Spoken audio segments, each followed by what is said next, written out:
What's up YouTube, Brownie here, coming to you with another video. And last night, during my lunch break, I cleared boss 7, the Void campaign boss, and I'm pretty pumped about it because that allowed me to make Mockman Divine 3 and just allowed me to make him stronger. So yeah, all I needed was those resources, and I've been throwing everything at this boss to try to get the kill. But lo and behold, finally figured out a way to do it, and I'm gonna show you guys what I did.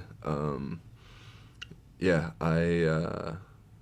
first of all, I guess let me tell you, I got rid of my A tier Freya and my A tier SFX, and I used the starry gems from that to help me in that last big event we had, and also to get this A minus Vesa with Giant Killer Defier on it.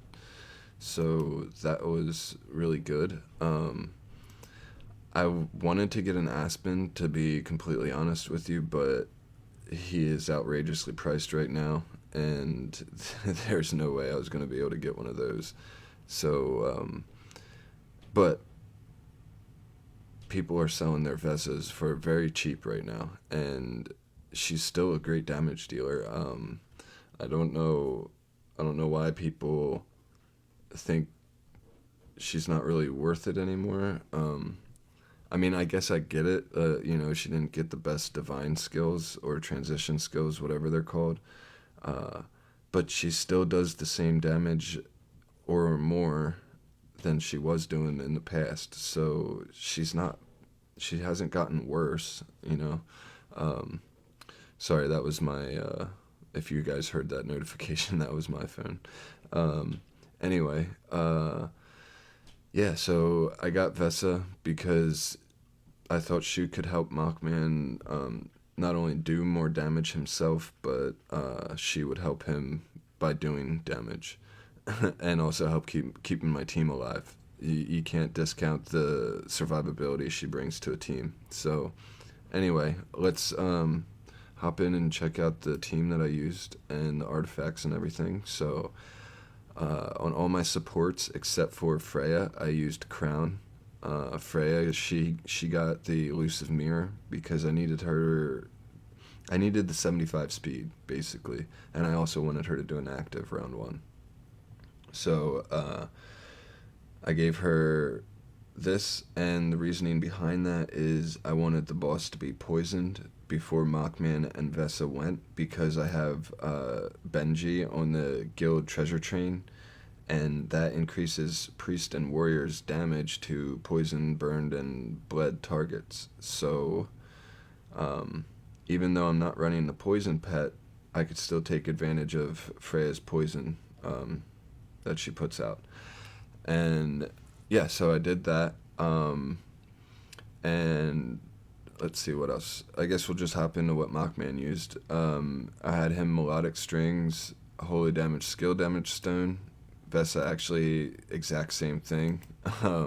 They both had full red enables, and that's because I wanted them to get taunted and to stay taunted so that they would focus the boss. And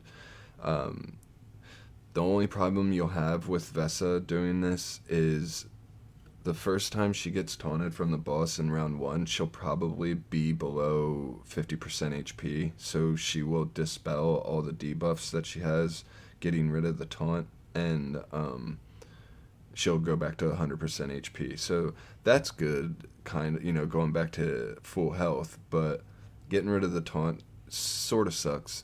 However, there's also another silver lining in that she gives Mockman and the rest of your team a bunch of precision, 50% to be exact, and she also raises Mockman's attack by 24%. So it's a huge damage buff to Mockman, and it's not the end of the world that she gets rid of the taunt in round 1. So anyway, yeah, they both get taunted, and they'll stay taunted for quite a while because they won't, they don't have CC Purify, and it's not the end of the world with this boss. So yeah, that's why I ran them with, what is it, Shared Fate, yeah. And I also ran Mockman's core because the crit it gives, the well, at the level for my team, it gives me an extra 27% crit chance. So I didn't need to run crit chance on the enables or on the imprints. I was able to run skill damage, crit damage, and damage reduction on Mockman, and damage reduction, holy damage, crit damage for Vesa. I was gonna try skill damage on her next, but I didn't need to because I already had beaten it. And yeah, so when you're setting your team up and you're looking about which imprints you want to use, remember to check your treasure train and see how many extra stats you're getting, because it's really going to affect how you choose your imprints. And yeah, I guess that's enough talking about it and whatnot. Hopefully I mentioned everything. Let's just hop in and take a look at the fight now. Okay, and here's boss 7. One thing I forgot to mention about the imprints is I found that I don't actually need to run a block imprint. I had been doing that, and I thought I needed it to build up quick shields, but I found I don't. I tend to get blocks off regardless because the boss doesn't have a huge amount of precision, and neither do the minions. So, yeah, remember that when you're doing your future attempts. And you will have attempts where you get just demolished, and other attempts where it's, you do way better. So as you can see, Vesa was taunted, but she just cleared it. So, silver lining, Mockman's going to get a bunch more damage. You saw Freya go, poisoned him, and Mockman did a really nice active there. I was genuinely pleased with that active because when I was running the block imprint and trying to do more of a mix of defense, I just was not getting that kind of damage. And I think also having Freya go first really contributed a lot to getting a hit like that. So we got another active coming up here. Hopefully we can get Freya taunted also. Let's see. Well, okay, cool. So Freya's, or not Freya, Vesa's taunted also. We're going to see what Mockman can do with this next active. Hopefully it's a nice big one. Alright. Yeah. And then Vesa followed up. She didn't get any crits off though, so she must have some kind of crit debuff put on her because her crit chance is definitely high enough that she should have gotten a few crits there. So that's something I guess maybe you should keep in mind. I think they have a crit debuff of some sort.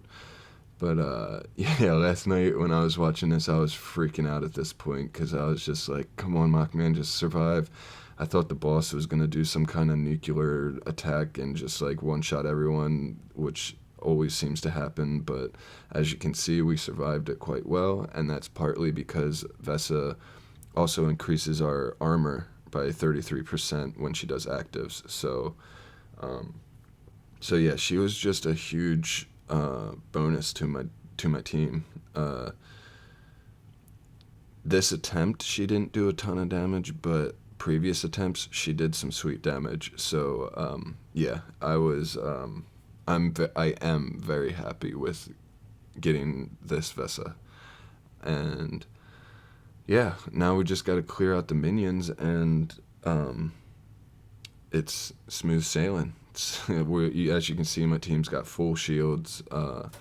Ilamak, he's not even a homeowner anymore. He's a tenant for Mockman, and he still puts out huge shields. So, yeah, it all comes down to the treasure train, really. If you have a really strong train, or not even a really strong train, because mine's decent, but